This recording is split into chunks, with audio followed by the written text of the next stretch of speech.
Let me go over something here real quick. When it comes to bacon, there's a lot of confusion out there about cured, uncured, so on and so forth. I'm going to go over this more in the segment. But think about your bacon. It's just a piece of meat. Right. Like a roast or a steak. Bacon is just a cut of the belly. Can you take an animal, say it's an old-time hog killing, can you take that animal, cut that meat out right now, take it and cook it? Yes, you can. That's green meat. So what does that mean? Cook it, get it up to temperature, get it above 160, 170. If you're cooking bacon, it won't have much taste to it because there's no salt. Right. There's no pepper, there's no sweet if you want sweet, there's no smoke flavor. But it's green at that point. People get so confused about when you're making bacon, you have to put all these chemicals in it. There's an asterisk here. These old timers, when they would cure a ham, they would hang it up in the barn and they would cut off of that for 7 years. They would cut the beetles out of it. Right. I heard that, there'd be all kinds of holes in it. That's not what we're talking about here. So again, a lot of confusion. Oh, you can't make bacon without the pink salt. We're not worried about storing it for 2,000 years. We're going to eat this within a week or two at the most. One day for you. Yeah, it goes back into the refrigerator. We use it, then we make the next batch. We're going to smoke this too. Pay very special attention to what we're doing here. This is for immediate consumption. It's not to hang up in the rafters for a year and a half, and you're going to have the best bacon in the world, no chemicals.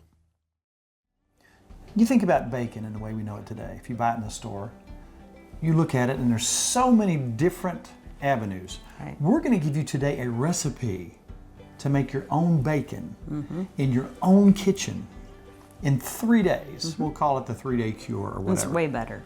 But then if you think about the curing process itself, let me ask you a simple question.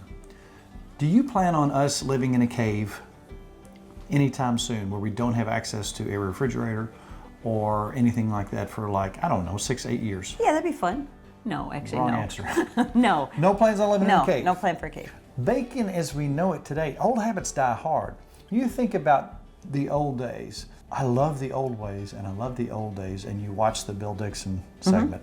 When I was a kid, everybody was putting up their bacon. Things were different. Right. These people had been through hard times, had been through the Depression, didn't have refrigerators, didn't have the simplest of things.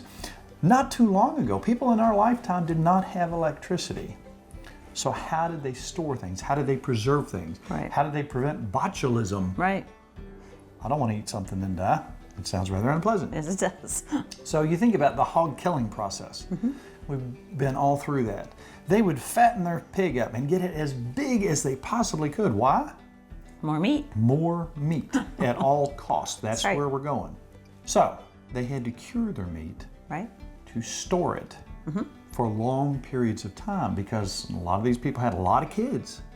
And when you killed that big hog or 2 hogs or whatever, that was your meat for the winter. That was the way when they killed an elk way back then, or a bear, they cured a ham. Interesting. These habits die hard. So when you go to the store, you see years and years of research. First of all, the smoke and the salt, what do? They preserve. They dry, they shrink. The smoke actually is antimicrobial. What it does is it kills any kind of pathogen in there, any kind of microbe that can make you sick. Okay. But they found that out accidentally. In the old days, you see on the West Coast, the Indians used to take the smoked fish. They'd put them over the fire. They let them dry. Right.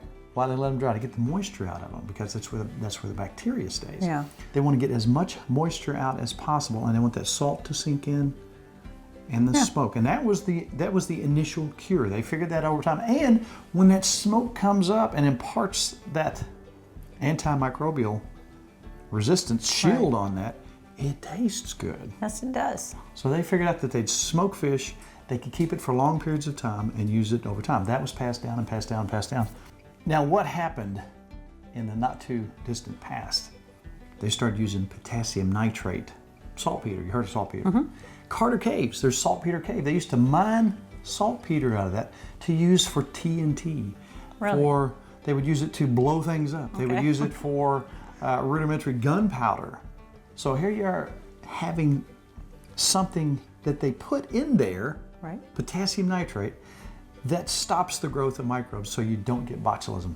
And the later progression of that, the potassium nitrate, are the pink salts that we have today. Now when they cure that today, it keeps it on the shelf a lot longer, and that's what they use when you heard old Bill Dixon talk about pink salt. Right. That's the latest iteration Okay. of that. Now, here's my journey with bacon. You know as well as I do, if we just went to the store and bought regular bacon off the shelf, we grabbed a pack of bacon, and it had those nitrates in it, Right. and I ate it, it made me sick. Me too. Gave Yeah, me indigestion. I don't know the reason for that. Then I started seeing cured versus uncured. Right. What does it mean? What does uncured bacon mean? Is that without nitrates? They use something in there to cure that. A lot of times it's celery seed, which has those same qualities, and it actually, over time, as it leaches into that, it becomes a nitrate, or those properties do the same thing. So if it is uncured, it still has technically nitrates in it. I have bought that and tried that, and it does not, it's not as bad on my system. There's something in the pink salt that bothers me. Yeah. Therefore, my journey to the bacon that we have today, you can go out and you can buy pork belly. What is bacon? What part of the pig is it from? Right. The belly. The belly. This is what you recognize right here as bacon. That strip right there. Does that look bacony to you? It looks bacony. Now, you want your bacon to have taste. This green bacon right here, that's green. What does that mean? It has just been processed. It's that piece of the belly right there that we consider bacon. In Europe, different parts are used. In Canada, sometimes you use loin.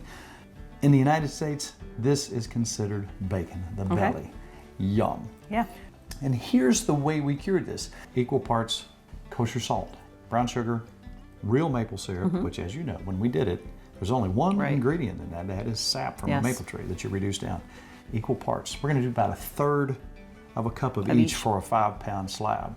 Cherry pepper. Your favorite? And cayenne. So we got black pepper, and Bill Dixon called it red pepper. You call it red pepper? Call it red pepper. Okay. Now, as this sits for 3 days, a 3-day cure, each day you take it, it's already got its little juice going, you turn it over each day. Take it out, set it here, put it in the smoker for a couple hours. Now, I'm gonna actually put some heat on this. This will cause that to shrink. Okay. It's gonna make it easier to cut. It's gonna get a little patina, Yeah. a little darker patina on it.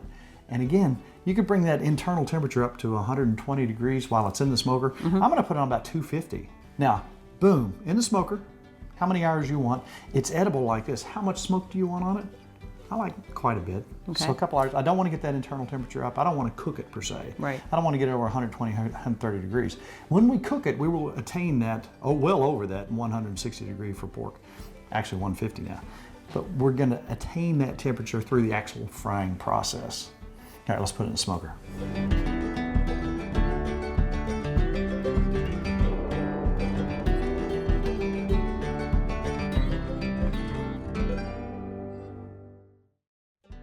What do you smell now, Mrs. Farmer? Amazing yumminess. Bacon. That smells so good. Got our smoke smell now. Now, you can tell that's kind of leaning up towards me. I'm going to cut this off square, and we'll have a big old hunk we can use for I like beans and that. bacon or whatever. I'm going to go ahead and cut this off to get it square so we can get some bacon. Now, you see what that looks like in there? Yeah. What does that look like, Mrs. Farmer? Looks like Bacon. bacon. Look at that right there. Oh, Wow. soup beans. Now, I just sharpened my knife, and I got a big long knife so I can make one cut all the way through. To me, Yum. oh, To make you that happy? is bacon. That right there. I can't wait I to just try can't it. tell you what it smells like in here. Ooh, yum. That smells country right there. That smells country. That is a big old piece of bacon right there.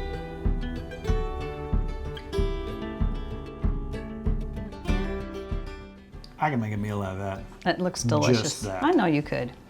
You want to try it, Mrs. Farmer? Are you going to share? Yeah, You are. still a little hot. Wow. Oh, wow. Are you kidding me? White, the fatty part. That's good. This is ridiculous. We got the smoke, we got the salt, we got the sugar. We don't have the It's like eating chemicals. candy. Yum. Fantastic. I can't stress this enough. Go to your butcher shop, ask for, I think it was, that ended up being about $7 a pound. Okay. What does good bacon cost Right. you? Really good bacon? Oh, yeah. $8 a Yeah. pound? Oh my. Really good. Yum.